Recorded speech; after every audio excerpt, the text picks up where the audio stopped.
yei malamu na Sarah, application ya Afriland First Bank et sali na téléphone.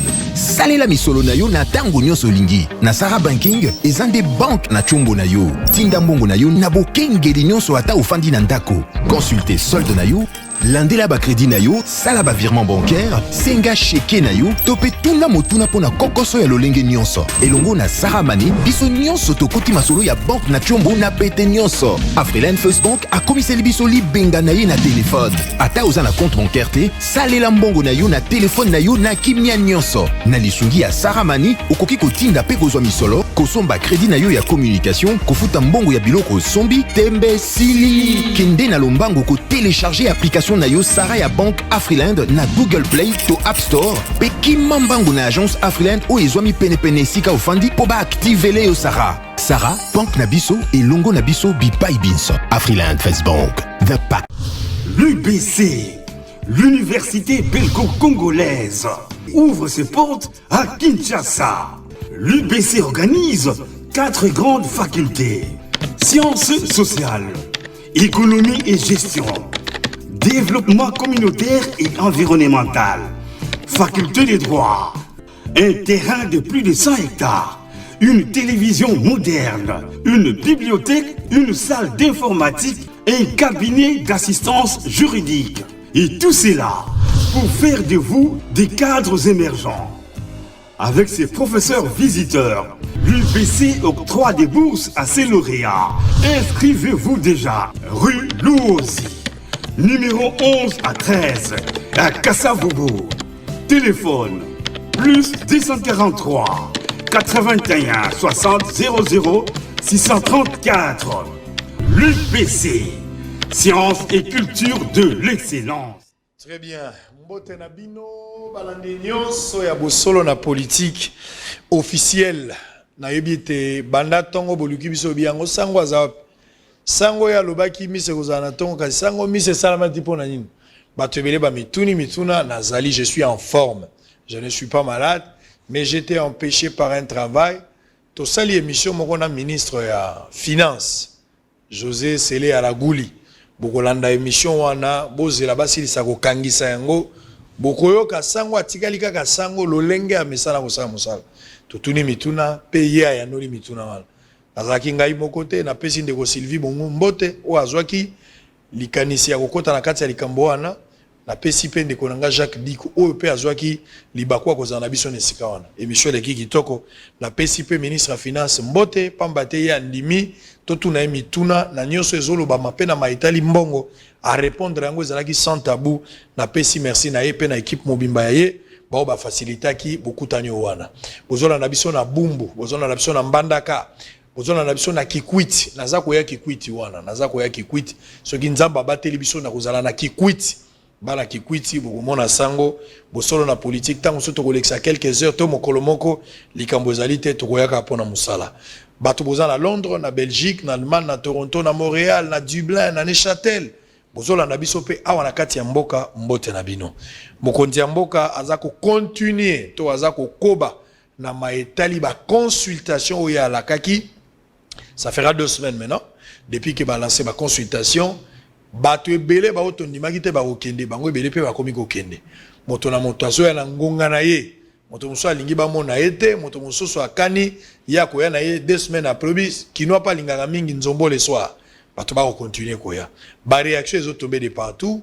La plupart ba députés à FCC BLP bango pe ba se retrouver à l'occurrence Ngoïka Sanji, bomona ki ndeko liaou ba lola sesang kisanga bato ebele ndenge na ndenge baza kokota. On va parler un peu de tout. Mais libanda o wana tokolobela pe mayo etali IDPS. IDPS alingaza na baba la lobby. Akosala nini lobby alors que IDPS aza na pouvoir alors que ba consultation ezali. Tokotuna yango. Démarche ya Senko et pas ya Kabila. Kabila Vandi président ya Kala. Bake kokutana na ye. Basololi na ye.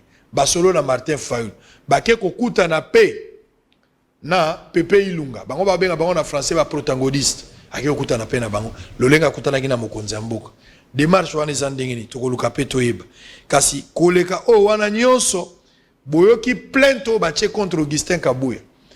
Mikolo uti koleka websenga ke ba combattant to ba parlementaire debu bazaka na immunité. mais plainte sikoyo eza contre mokonzi na bango secrétaire général au bakobengo Augustin Kaboué. Est-ce que ça peut na ba immunité ba okangaye IDPS ko réagir ndenge nini? Maponomi oyo bande ko FCC balobi baza prêt pour que bango ba kene maponomi so ke sami na ndenga lombango. Eko sala mato eko sala mate mabunda kokoya to kokoya te tozo betala mwa makofi bon message. Pona yango wana nazo yamba isusu lelo ndeko Gilit bato ebele bako senga mikolo yenda ko misusu ya diaspora azape susu ya ye moto aleki biso na botala mia surtout ala kisasa so pasteur Gili yende pasteur Gili mbote na yo mbote sango mokonzi to mona isu lelo ah oui to rataki na tongo ah oui oui makambo ezaki mo ebele de part et d'autre kasi nzamba sungi boye to mona ni esali biso malamu vraiment na uta ko yoka sans kotanga kombo ya moto na wiki moto moko a modiri yo alobi ke yo zo sala lokuta mingi na télévision oko yaka bosolo te na maloba na lokuta mingi lokola Satan azali père de mensonge yo lokolo koti na kamba kokota alakeli yo mabe okomona polete yo lokola mwana nzambe lokola mosali pe olobi boni malheureusement na ebiete sango nazavement na difficulté na répondre ye bon en bref na ebiete très bien donc ba répondra moto yebi ba répondra moto parfois tant subo na même diapason ou bien lekio bon comment na ko répondre moto na ebité bon nga plaisir na ngeza ke moto mo ga yebinga alandaka nga amonaka nga et bon yende mutalobi et puis l'avenir nous dira donc nga pona nga na yebi na nga yete donc moi pe na répondre la moisson est grande mais il y a peu d'ouvriers na yebi ça fait plusieurs jours batubele baza bakomi otalo na lisu moko babige ozote ya lisuti hormis musala ya politique ozosala kasi na église ba évangélisation ya koluka ba gagner dame ozalaki na engagement makasi mingi oza kosala yango te non côté on a kutu kobeta no libakute donc on est na plateau derrière Mondo il y a l'armée de victoire donc il y a 2 jours aniva père nange utoleka l'archibishop Coutinho Fernando au lelo na opesa yembo te sikazana bishop emi donc là il y a pas de souci donc naza vraiment actif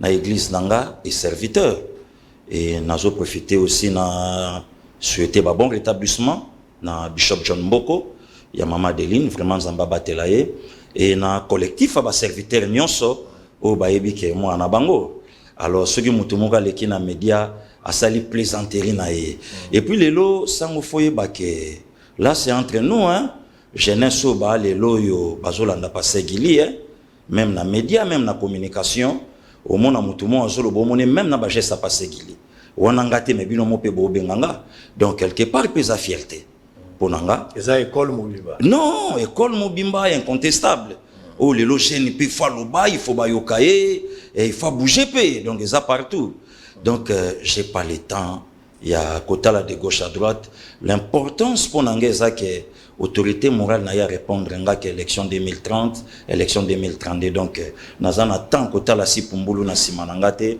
et puis faut tala ba kombo muto ana porter ça ba kombo et après série 8 très bien donc c'est un lait qu'il faut n'a pas se respecter tant qu'elle est qui peut faire à respecter yaya et puis aussi c'est la malédiction un inférieur à maudire un supérieur très bien oza na kati ya IDPS oza na titre nini parlementaire debout ou isa énième fois na yebisa eza structure reconnue na kati ya parti mais bien sûr idéal directement avec les Phinx Etienne Tshisekedi Amulumba mais lelo par rapport à notoriété commune nango pourquoi na kati ya parti ba promotion ezozala te non ekoya nango oyebi lobité sango parfois pe nango lobi boy demande pe côté voilà parce que sengeli o mata mosala ese monani lelo soki olobi bato bazoyoka yo oza na ligne ya défense moi je pense que soda ou ya bundi ceux qui appellent victoire et sengeli batombola ye azo quand même moi non en tout cas non seulement passer Gili tout ça pe na bandeko ebele o lelo to na bango na ligne d'attaque bandeko Gilles Bayali bandeko René Bayali ndeko nanga Chole a perdre maman na ye ba condoléances na famille nyonso o lelo zo sentir que musala zo salama et lelo isa o bon omoni IDPS esa partie de masse sango na ibsaka yo IDPS ya partie ya tikitsa tsate que mutavandi liboso bino boye bolobi il y a des fois pe aibine binoté donc na ça lelo respecter na partie nanga par le président AI non seulement passer Gili baninga nyonso donc ba kambi ba konzi ba na biso d'accord nomination pas nomination l'essentiel pour nous tout ça musala mais avantage ezaka kelelo ba jeune wana ou ya ba parlementaire debout ba battre quand même record. Donc les lots la muka pengambo mo comme appelle ba parlementaire debout et les lots ont senti que non et sa fierté quand même biso ba to sa musala.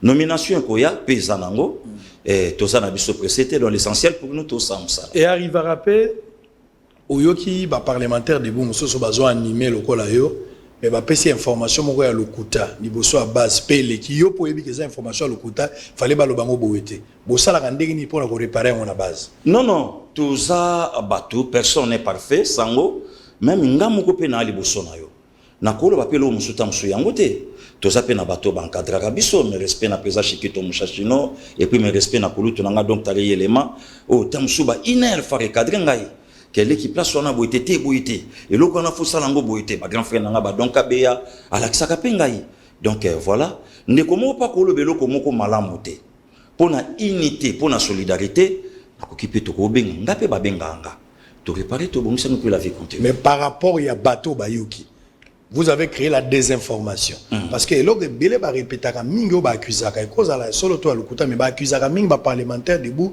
des fois par rapport à désinformation.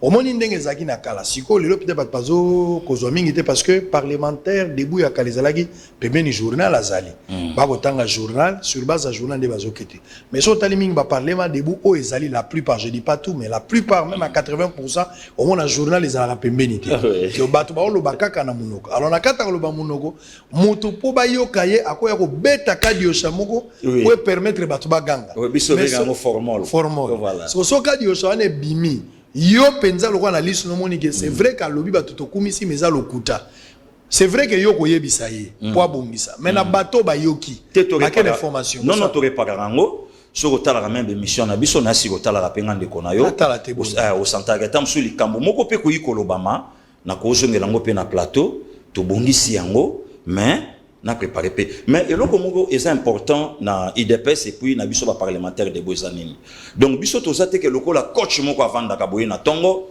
azui maloba pe sibino bino boké malgré que ba ligne est différent biso tout to ça ba parlementaire debout mais ba ligne pe eza ya kokesana ozomona donc mutu mso ko zala au salama musala otolo bango na telele pananga mais non seulement ngamoko mais ngamoko pe na mona pe na baninga mususu na otomona ngolobi et pande ko nanga pe chole alors que loko moko mais tango azongi lokwa mutamayele a comprendre qu'il y a yango te azongi par rectifier yango très bien, problème. Très bien.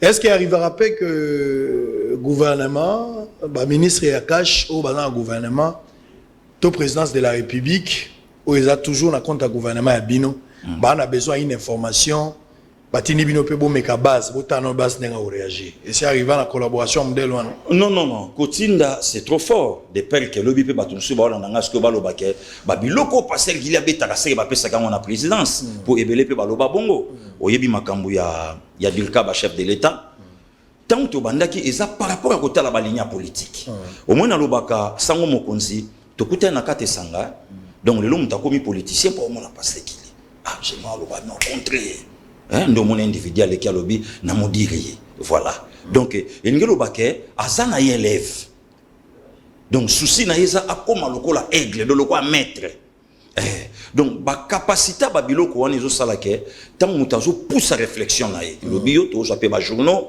et lobby yo to landa pe biloko mususu ngape na landa ka pe yo na landi na fungoli pe ba ligne nanga na beti yango ekoti tant to banda mambo na beteloli awa liboso bato bele bandimate mais bato sko ba ko mona grandeur tant ba moni ekoti sege ba fungula ke baba sege ba ebisaka ye ayeba ngonde nini a jona mystique par rapport à babiloko wana etombola pe kombolelo donc voilà très bien tunanga nini ya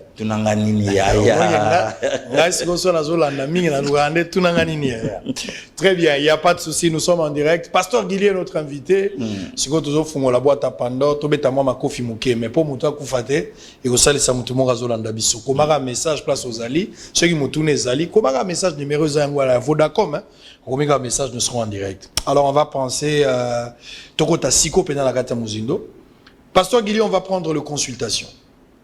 Avant de la consultation, on va d'abord suivre cet élément. Ezali consultation nationale, il y a un délégué à Grand Kassai.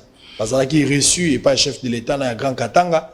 Il y a un caucus, il y a une province comme Ikoya.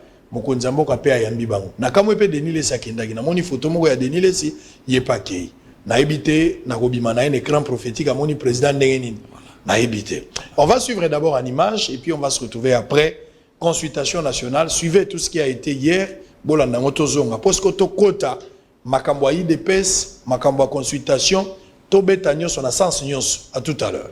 Le consultation nationale initiée par le chef de l'État, Félix Antoine Tshisekedi Tshilombo, se poursuivent au Palais de la Nation. Ce jeudi 12 novembre, 10e journée de ces consultations, Félix Tshisekedi a reçu la délégation du caucus de Grand Katanga et du Grand Kasaï, ainsi que le président de la coalition nationale populaire Basil Olongo. Tous ont donné leurs impressions après leur échange avec le chef de l'État. Mokonzi Mboka azaki na posa ya koyeba maye oyo ba Congolais ba kokanisa lolenge mboka ezo kumbelama nde toyebisi mokonzi ke lokola tozali pembeni ya population toyokaka o population azali koloba tozali komona pasi ya population totalete ya solo ezali na maboko mibale oyo ezosunga ete ezali bongo parlement na gouvernement ezosunga ye na ndenge longobani te po ete ya solo ayeba na kokumbela mboka oyo malamu esengeli te mbongoma ekota na niveau ya parlement kobanda bongo na assemblée nationale mbongwa na wana ezali nini bureau nango elongwa ba député baza na bomoko pe batali te ya solo bazali ba congolais ba député oyo bazali ya FCC na loba baza na bomoko pe batali te ya solo esengeli batala na bokonzi ya mboka makambo ndenge ezali kukumba mela pona intérêt ya Congo na ba congolais. Comme vous le savez, nous sommes venus, nous sommes les élus, représentants de la population.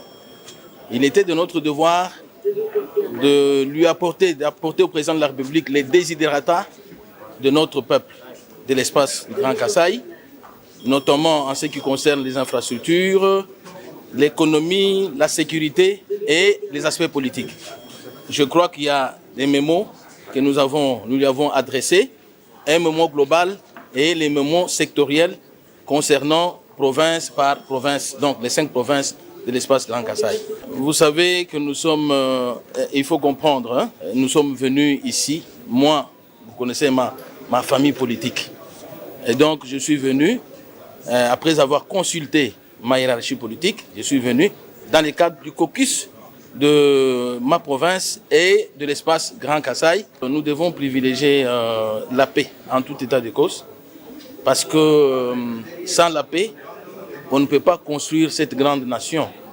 Donc le Congo est tellement précieux que la paix est un facteur indispensable pour pouvoir le développer, pour pouvoir aller de l'avant. Nous avons tenu à encourager le président de la République. Et pour nous, nous sommes totalement d'accord avec le président de la République qu'il faut requalifier la coalition parce qu'en 2023, il n'y a qu'une seule personne qui rendra compte au peuple. Ce n'est pas une quelconque autorité morale qui rendra compte au peuple congolais. Ce n'est pas un parti politique qui rendra compte au peuple congolais. En 2023, c'est Félix Tshisekedi, président de la République, qui rendra compte à la nation.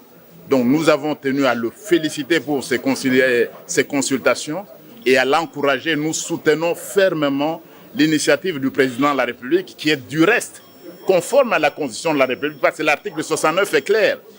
Il est le garant de la nation, il représente la nation et lui seul représente la nation. Le président est en train de voir, ce n'est pas exclu. Quand on parle de la requalification, c'est-à-dire si une coalition n'a pas tenu ses promesses, le président de la République, lui, est en mesure de la requalifier. Nous avons fait des propositions au président de la République et nous nous sommes surtout apaisantis sur l'insécurité qui sévit dans nos provinces et nous avons également parlé de l'économie et des finances, notamment en ce qui concerne la situation calamiteuse de nos entreprises du portefeuille qui doivent absolument être redynamisées. Le gouverneur de différentes provinces atterrisse déjà à Kinshasa. À ces jours, personne ne sait avec exactitude à quel... Très bien. Révérend Guili Bokwale. Oui. Outi Olanda, ba consultation, ndenge na lobaki ne bandeli 2 semaines depuis mon konzambo 41.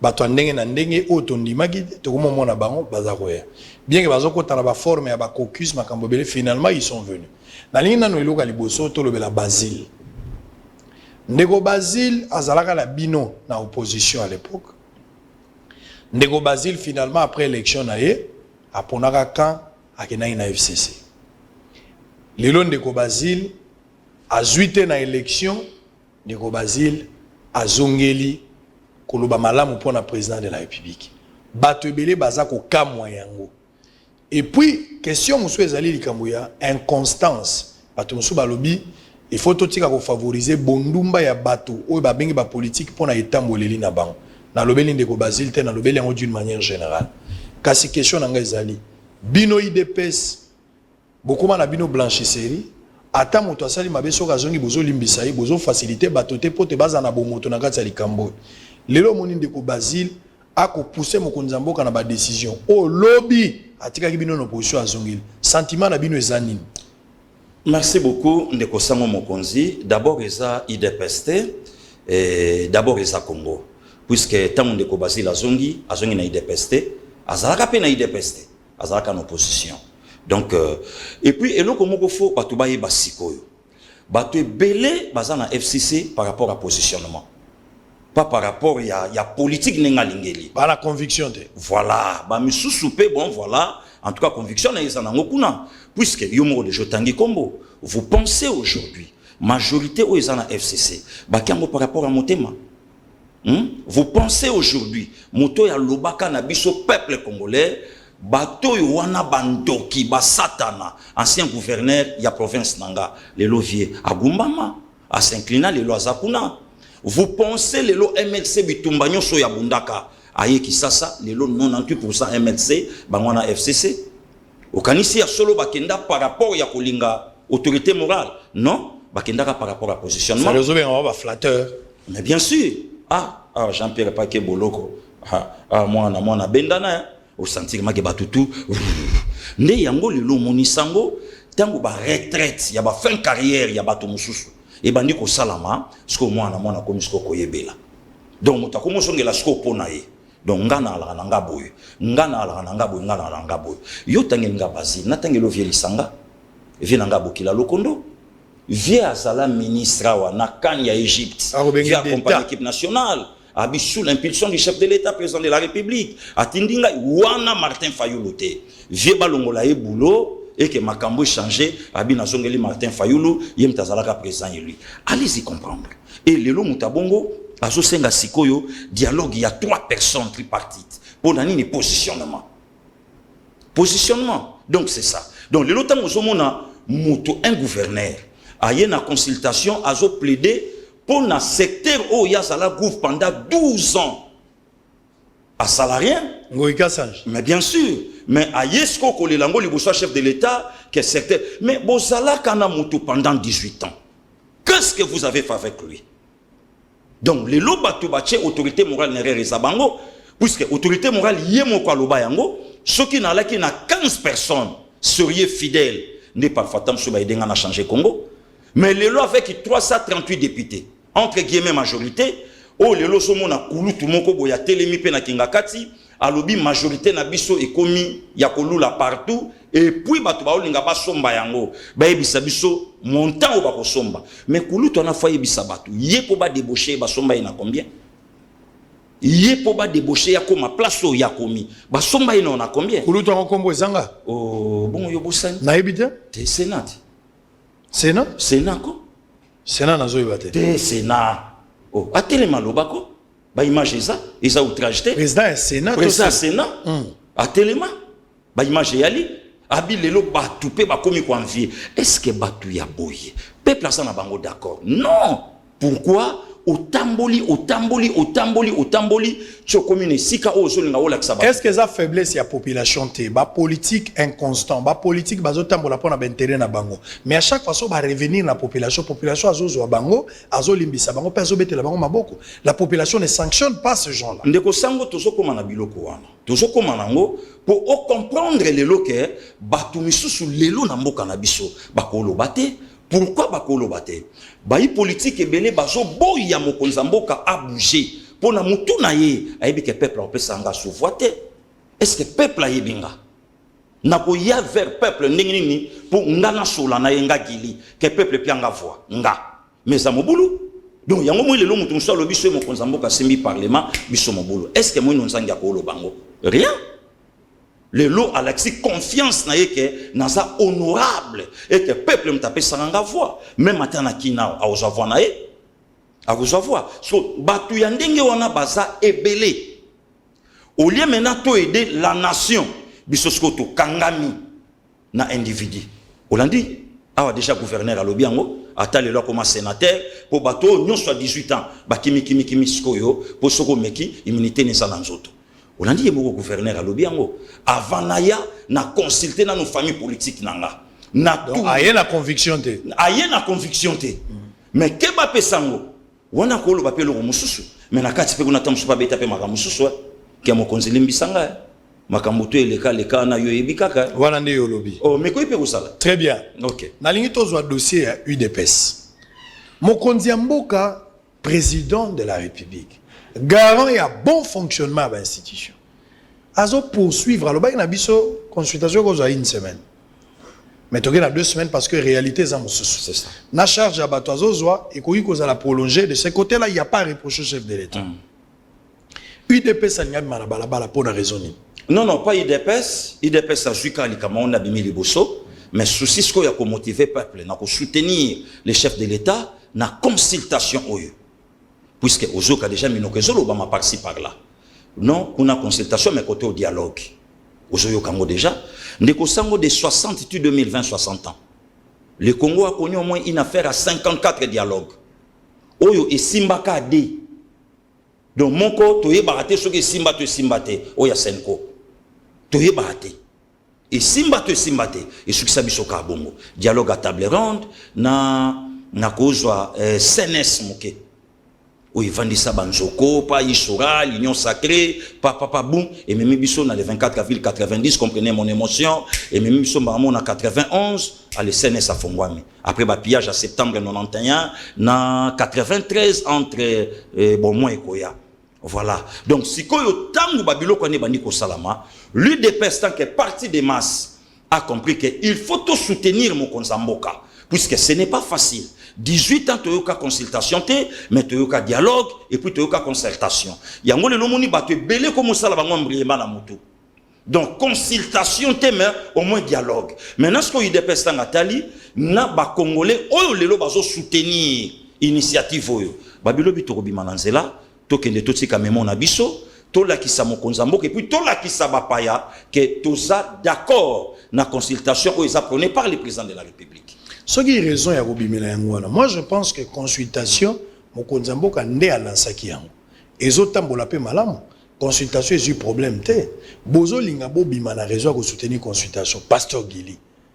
Ba problème ya ndenge na ndenge za na mboka o. Mukolo nini IDPS akosa l'exception atambola ta pona courant. Atambola ta pona mai, atambola ta pona gratuité, atambola ta pona banzela, atambola ta pona kolakisa mais gestion il y a X ou Y. Pourquoi il faut toujours utiliser population lorsqu'il s'agit de soutien à intérêt et à un groupe d'individus? Parce que pona mai, pona courant, pona passeport, pona go pass, ou ebi mboge sali 6 mois sans passeport. Pas tout bazana balabala te, gratuité connaître ma petit problème.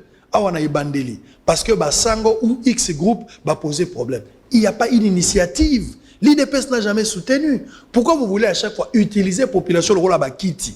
Bon louaka bango, bon mona bango na balabala pour bola qui ça soutient populaire à chef de l'État. Mais lorsqu'il faut faire la marche pour l'intérêt commun à Batou, même pour la lutte contre Koulouna, pour l'insalubrité à Vilkin, Bopeto Inane, il n'y a pas de résultat. Pourquoi pas organiser de telles marches? Pourquoi seulement bah marche dans l'intérêt, il y a pas politique? Non, Sango, ce qui coûte le bélo, il fallait au yamba mutumusou na place nanga potunaye. Puisque domaine à revendication, il y a pas valeur yamboka c'est l'IDPS.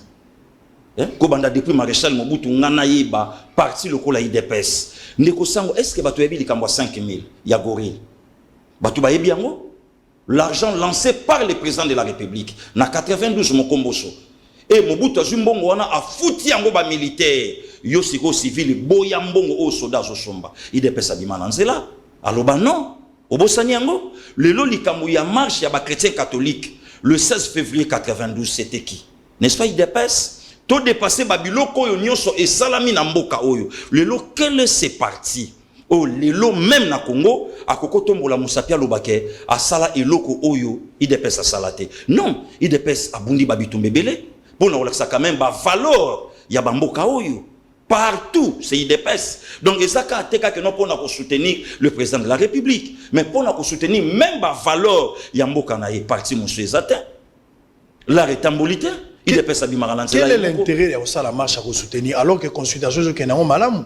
C'est une motivation. C'est une motivation. Mais pour motiver qui? Les chefs de l'État continuent à faire le travail. Équipe Sobeta Kitoko, Hervé Renard, Lalili, Poto. Donc vous sentez que l'on a reproché ça, mais à motiver toujours les joueurs. Donc, peuple à comprendre que non, il faut soutenir le président de la République. Na démarche, na comportement au soutien la kisi, na bi ke tokobe tango. Na comportement au soutien la kisi. Na ngambo yo soutien comme luka amema biso. Diaspora ba na colère au saranate, yo solana bango yebie, ba na méchant. Bana méchant, mutuno président Chekito Moshachino, abenga lobi petit jeté yebisa sango makofi robetamo. Donc, vous comprenez, de Babiloko wana. Donc, les lorsque ma kambango bandiko salama, tentative ya dialogue et bandiko kota, tentative ya makambo belé et bandiko kota, il y a tripartite. Mais moutou ya fait initiative, ou le bien on est bandeli, a lancé consultation. Oh bate belé bandi makateke X a kozala, Y kakoya, fulanya kokota, pakala kozonga. Tango salami et que bandio komasko na sukalelo 12e jour. Quand même faut te soutenir. Toi espérer que na mikolo koya ba marche le rôle ya SNEL, ya Kuluna, ba marche ya passeport, ba marche ya le rôle ba $30 ya Covid-19 faut bazo senga bato. Ba marche le rôle 45 te. Ah oui, ils ont 30. Ah d'accord. Ils ont 30 mais pour mes autres ala soko fouti 30 na aller na retour pe faut fouta sous 30. OK, mutazo ou melate place o ya kepa ekozonga. Est-ce que tokoki ko zelate? Ngai souci na ngezali pe au-delà de ma consultation, est-ce que nous ne pouvons pas influencer cette population à être dans la rue pour ses propres intérêts en priori? Mais bien sûr, même à ta consultation, et ça a besoin primordial pour la population. Et puis, mon consambo kaloba kiango. Et les loso kazo salango pour la population. Est-ce que je te donne un exemple? Oui, oui. Le chef de l'État a instruit qui fermeture, il y a un port clandestin. Ok. Et ça, là, c'est un privé puis clandestin. Ok.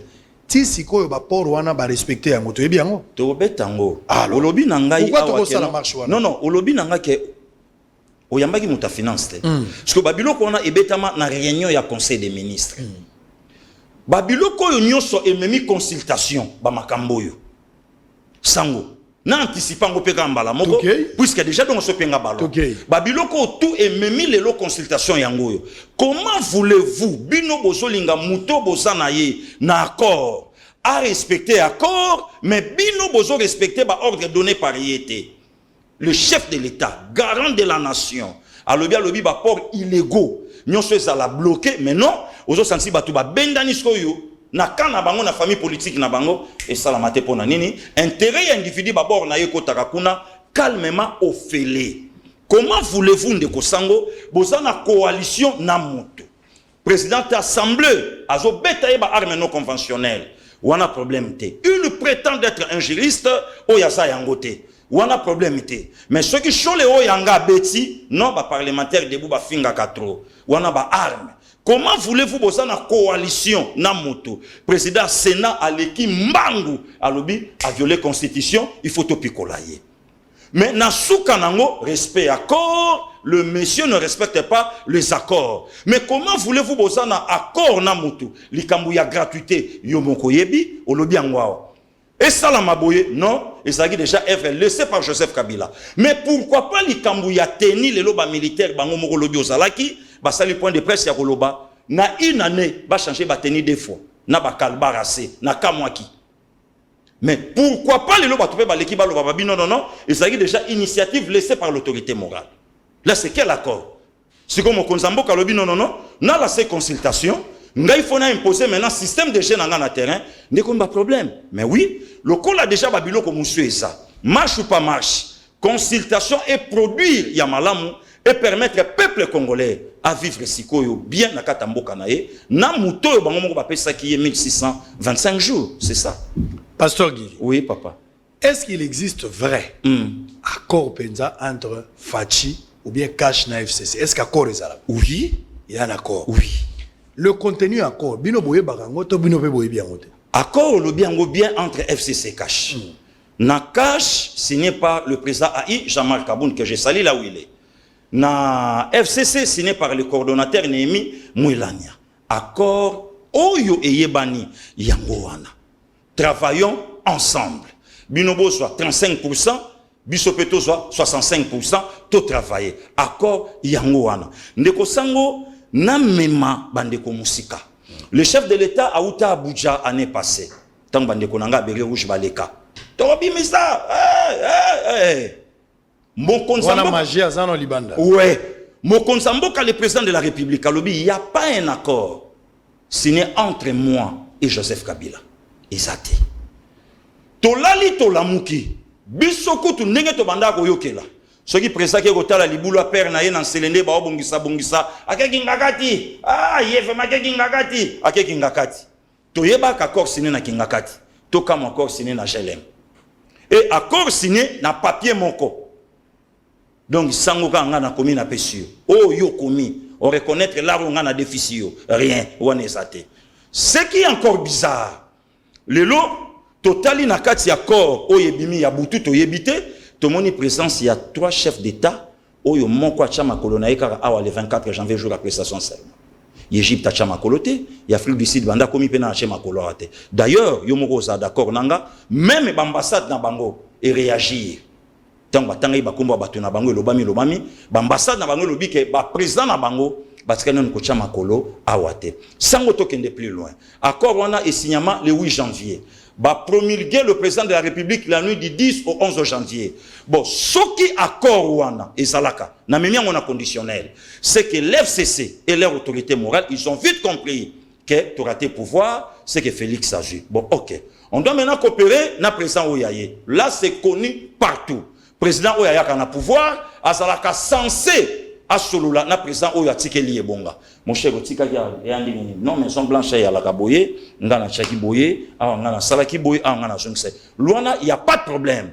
Na yebi accord verbal que toko garder. Luana même ata opposant historique. Aloba Kiango, l'infatigable perdant. Aloba Kiango lobi c'est un citoyen congolais, arotika na mboka nae atambola ndenga lingi. Mais le lorsque tango batu ba komi ko bimisa accord na yebité. Accord et salamana kingakati na FCC. Accord et salamana GLM na FCC. Photote. Kaka moment internet. Pardon, Sango. Kaka moment internet est comme boye. Et l'autre côté ninité kaka accord et signement na FCC. Photote. Ah, Sango l'est. Ça dit je comprends que ça na blo mse zo échapper, yo mo zo reconnaître que ça na ba oyo yebi na ba mso yebité.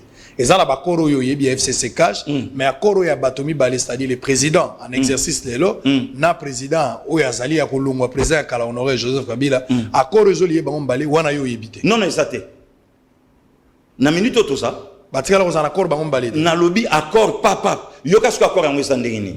Ngasko kutuko donga na lingaki oyebi ke yo zoate mais na pesi yo pouvoir pour battre l'angai tout yo zoyanga yo pe koma oui na zo reconnaître que na gagné l'élection te grâce na onde na anesikoyo yo pe simba koyo makore bimi na ngambo moko et puis na présence à 3 généraux au pe ba signaté ali sisi ya kosani donc ayeka ko beta tour na kini achali nzakate sango kutu ba benge témoin ya mariage ba bimisi buku ya bakwelani sango pache loboko loko la témoin bongo accord ya mboka témoin te signature te sango en allant plus loin tokende puisque les lots batumson dirait moi vertige à donner au sala bango accord oui Félix a été nommé par Joseph Kabila na quel but puisque Chader était là le candidat de la continuité pourquoi Joseph Kabila peut s'agir pouvoir te oyambi de komoko awa natanga kombo na ye Willy Mishiki pour na landa kayo otunie question yo tuninga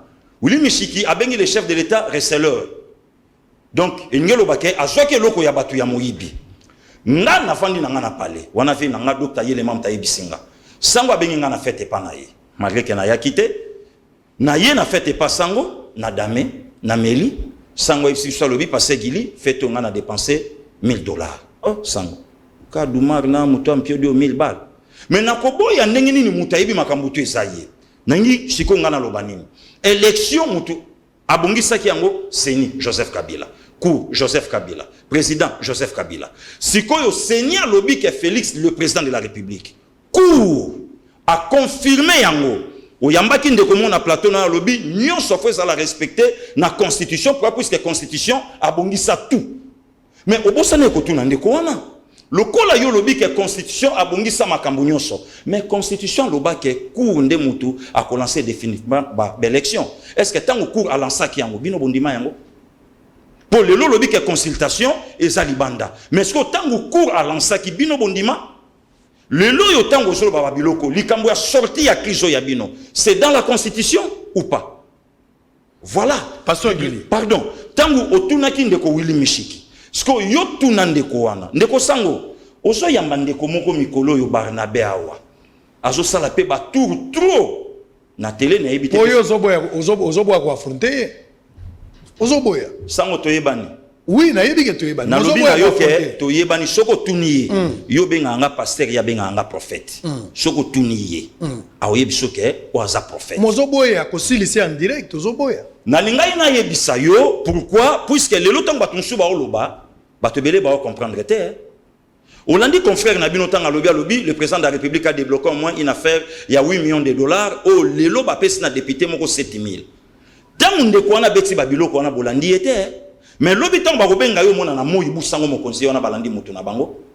Wana botuni ete. Ba propos yo Barnabé azobimisa na ba etando tout. Ba vanda ki anande ko fiston. Ndeko fiston lobi eza lokola mai na mafuta sangani ezo pesa ndeko wana lobi soki mai na mafuta sangani ezo pela bien te armée aya ko aider bango. Donc c'est une façon ya ko senga coup d'état na armée. Yango yokaki lobi même ata ba militaire ba mo lobi yango influence ya ba politique ya mboka babo yango. Bon lelo sikoyo tango ba propos oyo ndeko wana azoloba. Est-ce que batu bazo yoka yeto bazo yoka yete? Batu bazo mona yeto bazo mona yete. Lobi tango ba kobenga ye na ba instance à l'état après boko lobani. Keno Félix akomo kanga batu pamba. Voilà ndeko sango. Donc lelo tango batu bazo parler si raccord. Tango batu bazo loba makambo yo bazo loba ezaka perte à pouvoir. Pasteur Gili. Voilà. Avant to paiement. OK. Na 2023 ezamba liboso te FCC to AMP à l'époque basa la corna batu. Babandaki yango na palu biso nyoso yebaki. Sika palu andimaka accord mais totikala komona pe accord yango ya palu ya papier te. Kaka na suka palu a se plaindre dans l'obité barula ye. Selon esprit accord o eza ko betama noir sur blanc ezaki na 2023 Félix Tshisekedi akozala candidat président de la République te. Ako accompagner candidat président de la République ya FCC. Donc chef de l'État bako changer plateforme na coalition ekolongo FCC ekobota kombo mususu. Mais candidat kozala mususu président ko accompagner bango. Sango merci beaucoup, ça c'est de la folie, pire et simple. Na quel mécanisme oyo lelo? Or constitution et pesi mokonza mboka mandat 5 ans et puis renouvelable une seule fois. Bosko tango basali accord, bango bato bazo recommander chef de l'État à lelo à respecter constitution. Est-ce que accord na bango c'est dans la constitution ou pas? Na quel mécanisme au Félix alinga qui a accompagné Vital Kamerhe na 2023 yemoko kutu fachi ba voter na totalité te ya peuple congolais. Ndeko sango olobi likambo ya palu. Ngana memo na Genève puisque le lot ça sur le 13 il y a 2 jours passés au Genève abimisaka candidat commun de l'opposition le 11-11 o abibisaka Martin Fayulu. Merci beaucoup. Ndeko sango batu ba olobela likambo ya non respect ya corps.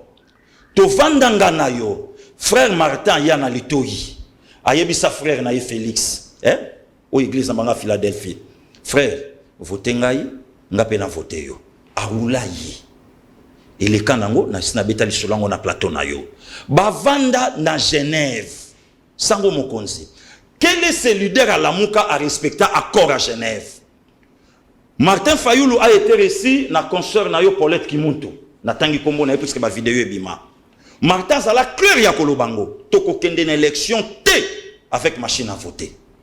À se retrouver en élection comment appelle lelo à réclamer la victoire ndengenini. Martin lobi ango clair na charte à Genève et peut ça bango nzela te bakende.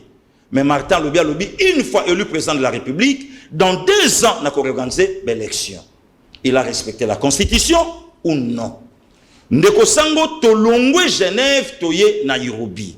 Accord à Nairobi lobby ngai Félix Antoine Tshisekedi Tshilombo président de la République veka lobby d'accord.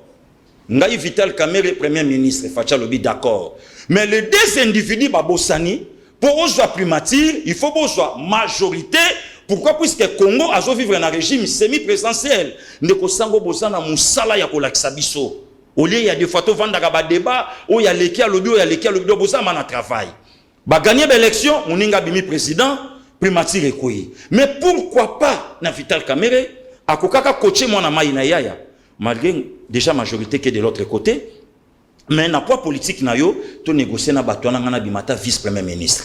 Pourquoi? À Salaki Angote, à se retrouver Dilkab. Qui a violé? N'est-ce pas Vital Kamerhe? Puisque et l'oko et Salaki Yaye a su Angote, à se retrouver Dilkab comment? Toye na FCC cash makambo yozo tunanga, na expliqué yo. Babiloko et salama na katamboka oyo. Donc to respecte accord. Ramazani Shadari Finga chef de l'État, respecter accord. Alexis Tamumamba Longo la photo mo konzamboka na bureau to mama Janine, respecter accord. Joa carte ya RDC, tcha respecter accord. D'abord on violer accord pour bango bazo respecter en moto. Non tozo solo la sango. Siko na zongi autorité morale auto le belo komoko bien ngana sepeli nango bravo. Alobi pose la un vrai homme d'État. Il faut oeba comment ya ko respecter accord. Mais autorité morale a bosani. Respect accord yaye na Vital Kamerhe en 2007. C'était comment? Babengana Kamerhe en assemblée en plein son mandat. Babengana ye. Respect yaye na grand frère Nanga Nzanga Mobutu au sommet du Mont Blanc. Biloka pale bima libanda mbole beta yango. Ya accord yaye na Palou et Soukandengenini. Est-ce que Augustin Matata Ponyo abimaka na Palou? Accord na ye na dialogue à Kodjo. Oye sala ke VK a manqué même respect na Papa Etienne. Vital a la surpris. Sami Badibanga. Accord na ye na premier ministre ya dialogue à Senko. Congo ekota ki mesenga ki 3 non. Wana mené comment ki le pouvoir discrétionnel du chef de l'État. Donc on a ce que ça respect accord. Accord na ye na constitution pour la lettre qui est déjà et ça ngoli kambako bomba to na ko banga noter ça outrage té. Azo signifier ba père na ye ba yebisa mokonza mboka respect à constitution na ya accord. Mais ce que zala ki pona respect à constitution, le ki nanga ko sen ngaka kufate, Thérèse Kapangala ngaka kufate. Ce que ça veut dire pour un respect, il y a accord. Mais comment ça on a critiqué on a les cambo yozo salate, oh ngai moko na sala yango. Pena conscient yango. Pourquoi avant to paiement? Pourquoi IDPS d'abord boa ba tolérante. Et lo liboso ba bazo akize bino boza tolérante. Il y a mis balé. Le roi bozo supporter critique té. Ceux qui batalisi bino makambo yo, bato bazo accuser bino mingi FCC bazo sabino ki bosali mabe bo violer constitution. Bino bozo sala toujours parallélisme. Pourquoi vous voulez corriger une erreur par une autre? Merci beaucoup Sango. Si le président a violé la constitution par rapport à la nomination à juge, na FCC Moutako tali sabiso violation de la constitution ou bien ils ont une instance judiciaire yamboka ne batoire le bakeno le chef de l'État violé. Les sonini o lelo FCC Zolinga appelle sa peuple congolais. Est-ce que FCC a commis arbitre? Voilà encore pièce sur pièce, pièce contre pièce. Lelo Mokonzamboka a violé.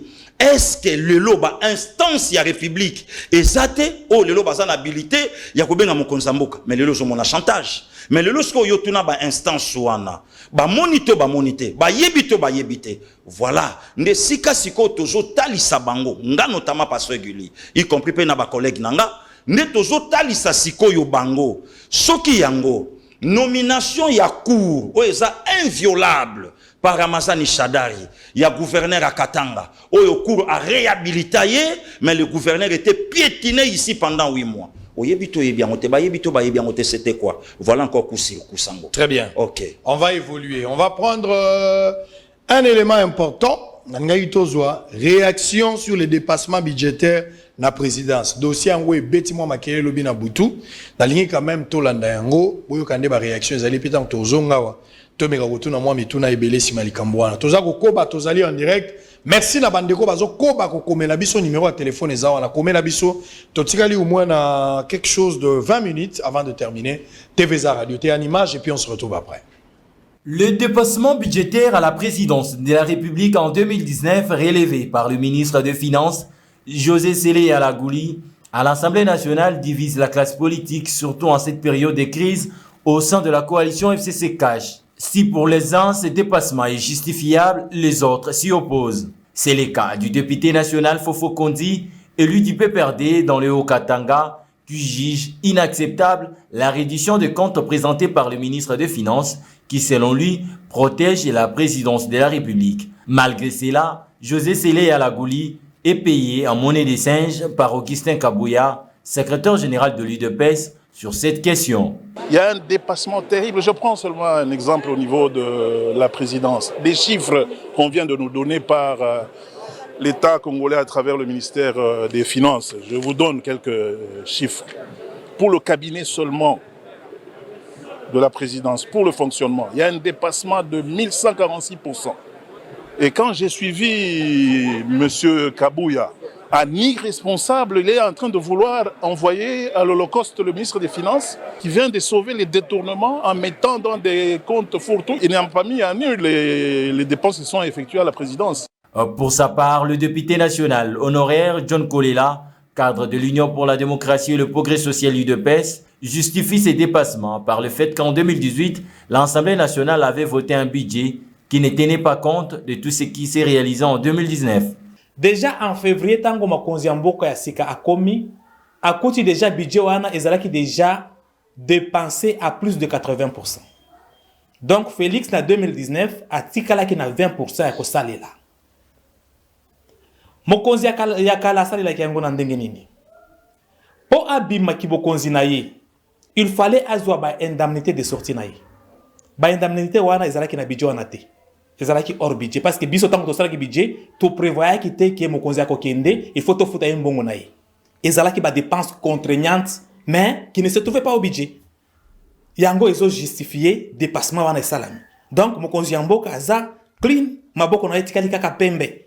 Ba député eux baloba ki eza ba député ignorant. Pour rappel, selon José Sélé Alagouli, le budget 2019 a été exécuté en équilibre aussi qu'en recettes et en dépenses, mais il a été fustigé un certain nombre de dépenses importantes qui ont causé des dépassements budgétaires liés notamment à un certain nombre de projets qui ont été exécutés alors que non. Oh, Batoubaza est belé, hein. Batoubaza est belé.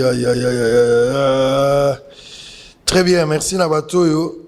Baza kokomela biso baza belé. Là c'est peli. Merci beaucoup bakokoma. Et au sala bien natangala no ba information du jour. AFDCA désapprouve le propos diffusé dans le média par Willy Michik. Dépassement budgétaire. Certaines dépenses ont été initiées par le président sortant John Kolela. Justice, Sélé Alagouli porte plainte contre Augustin Kabouya. On va parler aussi de ces dossiers. L'armée met en garde. Les auteurs des appels à la révolte des militaires doivent savoir que l'ère brouhaha ne passera pas. Consultation. Pour le caucus des élus du Grand Katanga, il faut une solution politique à cette crise qui est politique. Crise en République démocratique du Congo. Sans la paix, on ne peut pas construire cette grande nation. Goïka Sandja, après consultation. Nord Kivu, un militaire qui vend des armes aux criminels appréhendés à Goma. On termine. Beni, une nouvelle attaque rebelle repoussée par l'armée près de Alungupa. Très bien. Tosili ici dans Maïtali, par information. Ndego Gili. Sango. Tokolobela Likambouya, présidence de la République. Bako funda bango na Likambouya, sali dépassement budgétaire, il y a plus de 517%. Oye Panzani batunyo sobayebi. Fatia lobaki peuple d'abord. Et présidence yango moko kolia, moboti azo dunda. Kolekana mwano esengeli alia. La part du lion kaka na présidence, le petit peuple azo mona kimiate. Tala ba conseiller à président Matama, tala mituka, tala ndenge bango baza kovanda. Sadi bato mususu nde présidence bazo lia manga mais peuple ne minezo salangai. Réaction nos amis. Merci beaucoup Ndeko Sango Nalanda Kiango, Bandalo Binabutu. Et puis merci aussi na réponse na intervention Yakulu Tunanga Maxalin Bilomba, vraiment intervention ya la ki costaud. Mais nangana lobelo ko boy. Ndeko Sango, omoni bato mususu tomba mona kabiso libanda, baye ba keto ebi pénidité na bango. Est-ce que le peuple congolais a yebi salaire au mokonza mboka na ye ya lelo adjwaka? C'est moins de $30,000. Moins. Na lobi yango bien moins de 30,000 Au Fatia Zozo. Au Fatia Zozo. Et puis pour preuve, n'a nous pas joué en oignon soboyete. Yemo Kalobaki officiellement. Mais bayebi salaire ancien chef de l'État à Zozwa, c'est entre 670 000 à 700 000 balles. Le mois. Le mois, 670 à 700 000 balles Nanangé Plasouana par mois. Sans compter dans les 400 ou bien dans les 500 000, il y a sénateur à vie. Avec les avantages, oui, le lot va comparer salaire Rwanda, bas salaire ya Moulakisi. Enseignant. Enseignant, Moulakisi. Bas salaire ya fonctionnaire. Toya soda. Toya soda, papa Zanaba na 8. Ndeko sango na kangi parenthèse na zozongela yo. Honorable moko mboka nanga auta kotelema na assemblée mikoleleki. Eleki ataba sanza mibale misato. Oya loba lobi mawa na mboka nanga soda azozwa mbongo ya muke. Général azozwa une affaire ya $120. Mais mbongo wana bango tende kutunde batiki yango. Montant o yatanga kiona e matinde ko matasikoyo.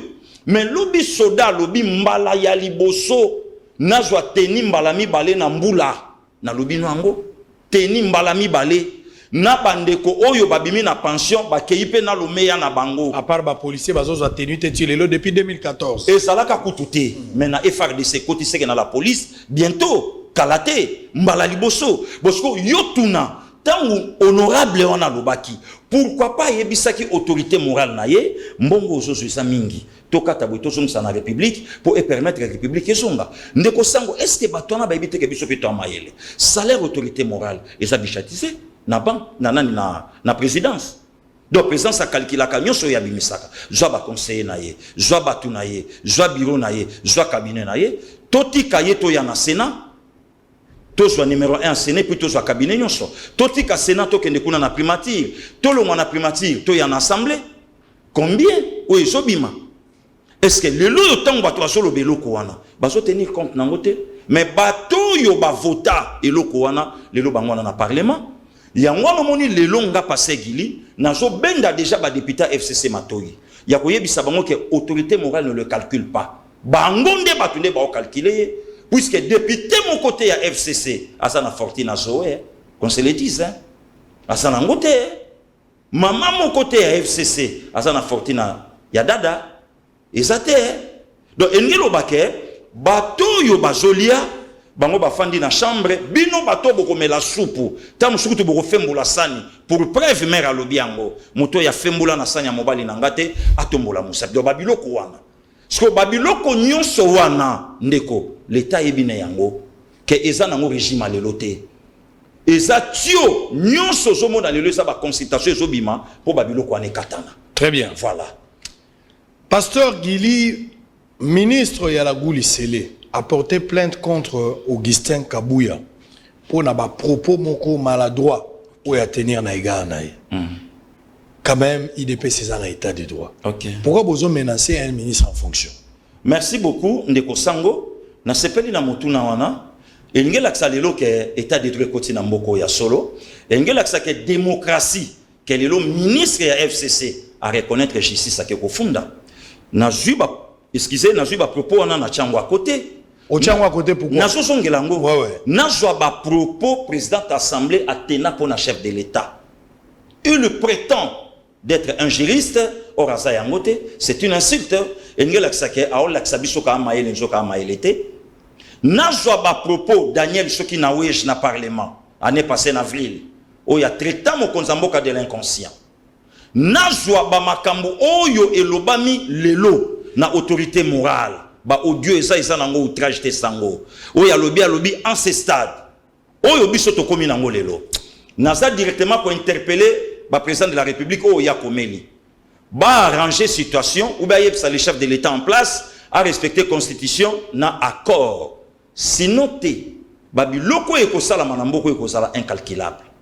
Mais pourquoi pas peuple congolais pas telemi tout na yesele ya labuli maloba oyo autorité morale na yo alobi est-ce que batu bazui maloba en conséquence na otoloba likamba Barnabé zo véhiculer message à coup d'état na mboka oyo na otolobango oyoka ba propos ya coup sur coup mutafingo mama no zongsa mama na ye oyoka ba propos coup sur coup c'est pas bimana kimono ceinture blanche na loketo oyoka yango ba propos et lobami na mboka oyo ya ndenge tout contre le président de la République.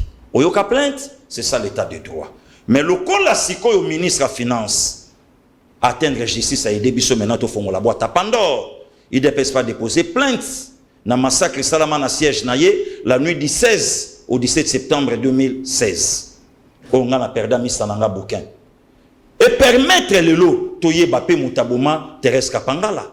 Et permettre le lot toye ba Mutaboma Russi. Et permettre le lot justice à fond l'enquête na 180. Oyo Yanani. Commune? Oui. Il y a 16 au 26 janvier Yamaluko. Et permettre toye bapé massacre Yumbi 17 au 18 décembre. Et permettre toye bango. Voilà la manière aux banques ça scellé. Non, ngape na zoloba. Ngape na oloba sango, naza libre, nana Congo. Et permettre que tu aies Mamba BDK Bundudi à Congo 2004. Et permettre que tu aies Makambo. Il y a Kamona Sam. Bino IDPS beaucoup mozongi c'est la FCC bobeta bangonde bango babeta bino. Mais na lobby sango. Tangu sele ya la gouli. Excellence, monsieur le ministre. Akeko déposer plainte na likambo yo ayo ki CG. Ngakutu makamba ona oki yango mabiente puisque na la quitter. C'est que à se sentir lésé, akimi na justice.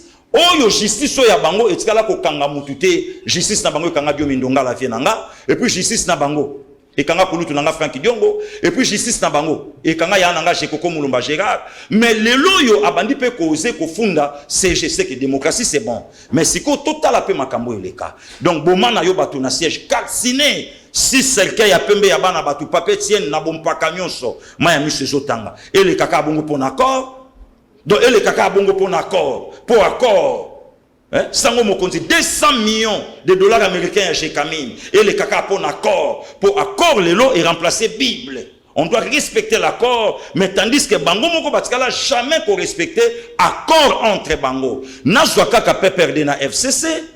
Le lot peut perdre bengi FCC boya busunganga. Notre soutien à l'autorité morale. Mais yo tuna bandeko ya FCC poste ni bazwa. 23 gouverneurs a peut perdre. Le ministre ne peut perdre, le Sénat peut perdre, ça tombe aussi bien le lot, justice pas fongo l'enquête, très bien, alors on va terminer le tout dernier élément, likambo ya ba sœur ba Nyango, o ba Bwakaki libanda, pambate, ba sœur wana selon Église catholique, na bandeko na yambaki ya mère supérieure, notamment Bécholé. Alors ba yike bandeko wana, baza isusu na kati ya congrégation te, si ba longola bango baza isusu ba Nyango te. Kasi bandeko wana ya basi pona bango bako continuer koloba ete baza banyango kasi ba accuser makambo ya ndenge na ndenge o tolobaki eza esengwa kozongela ngo tango nyonso te.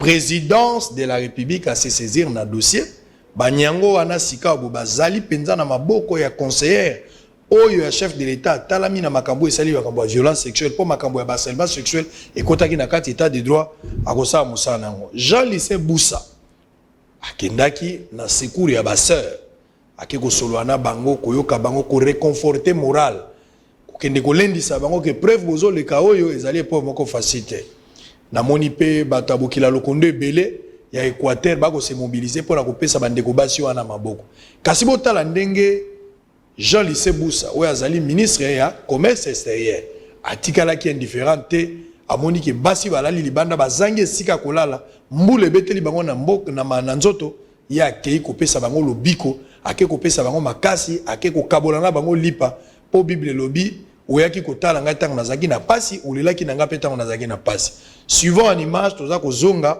po te to na mutuna esuka yambo te to sisa bosola politique ya poko alelo. Renvoyés injustement, vandalisés, violentés puis expulsés de leur couvent, le sœur thérésien de Boudjala de la province de Sidou-Bangui ont réussi la visite du réconfort du ministre Jean-Lycée Boussa après que celle-ci ait passé des nuits à la Belle Étoile. En bon humaniste, le lit de Boudjala et notable de Sidou-Bangui a trouvé une solution intermédiaire consistant à payer une garantie de quelques mois en faveur de ses sœurs en attendant la suite du dossier judiciaire dans lequel il a promis de s'impliquer personnellement. Devant le ministre du Commerce extérieur, les sœurs racontent leur torture subie.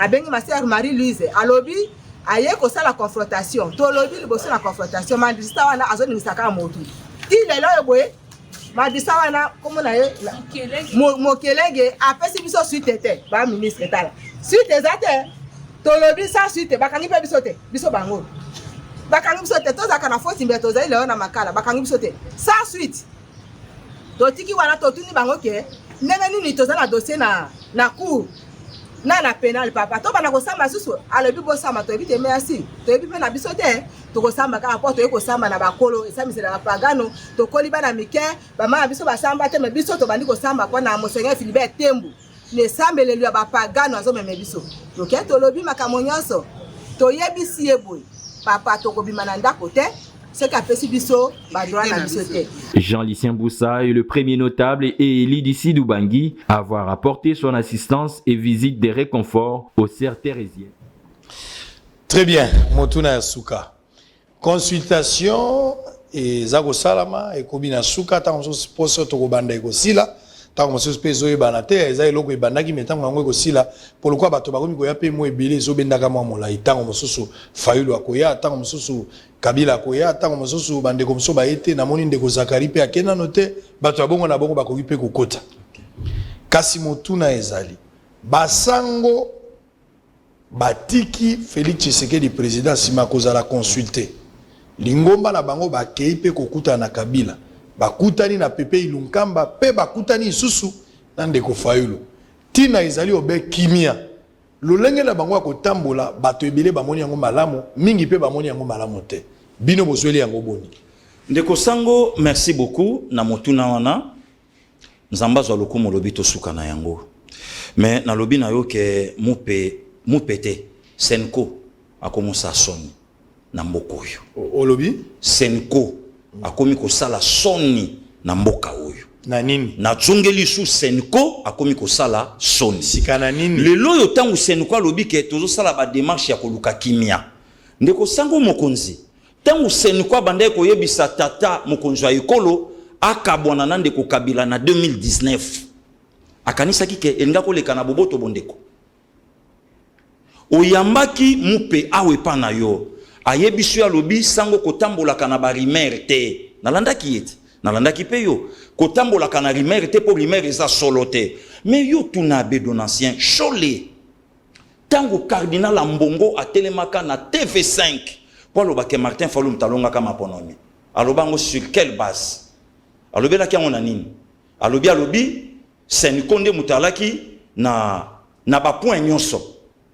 Nzoka Senko azalaki même pas témoin, Senko azalaki observateur. Ndeko Sango bolimbolela la kabiso, témoin zanini, observateur zanini. Tolandi ya Beshole.